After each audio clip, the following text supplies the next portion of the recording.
আমাকে একটা বিয়ে দিয়ে দেবে? আমি কোথায় পাপেট কোথায় খুঁজে পাবো তোমার, তাই না? তুমি খুঁজে নাও গা। তোমার কাছে আছে সুন্দরী পাফেট? পারফেক্ট নাই, সুন্দর মেয়ে আছে। তাই? হ্যাঁ। আমাকে নাম্বারটা দিয়ে যেও, আমি কথা বলে পটিয়ে ফেলবো। নাম্বার আছে, সবাই চিনে। ক্রিম আপা ক্রিম? তোমার জন্য পারফেক্ট মানাবে। ক্রিম? হ্যাঁ হ্যাঁ, ক্রিম আপা। কোথায় লাগাবে?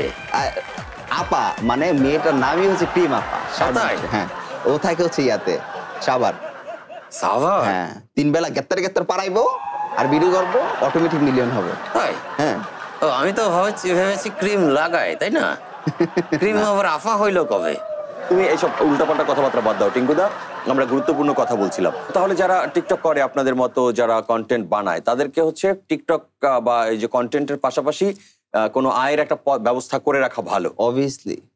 যদি কেউ না করে 100%। তাহলে কি সমস্যা হতে পারে? তাহলে হাত পাইতে খাইতে হইব মানুষের থেকে। মানে ভিক্ষা করে খেতে হ্যাঁ, হবে? এরকমই সিচুয়েশন। কারণ হচ্ছে যারা টিকটক করে প্লাস হচ্ছে এই ক্রিঞ্জ টাইপের ভিডিও করে, বেশিরভাগ ফ্যামিলি তাদেরকে সমর্থন করে না। আচ্ছা, গ্রামেও জায়গা দেয় না।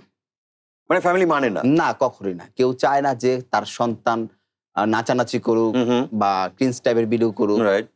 এই জন্য আর কি বাবা মা ওদেরকে বের করে দেয় বেশিরভাগ। আমার হাতে গোনা আছে, অনেক ক্রিয়েটর আছে এরকম।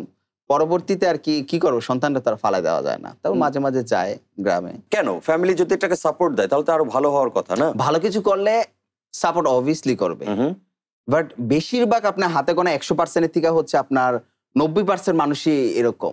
একটা মানুষের যদি আত্মসম্মান বোধ না থাকে, সে তো মানুষ না।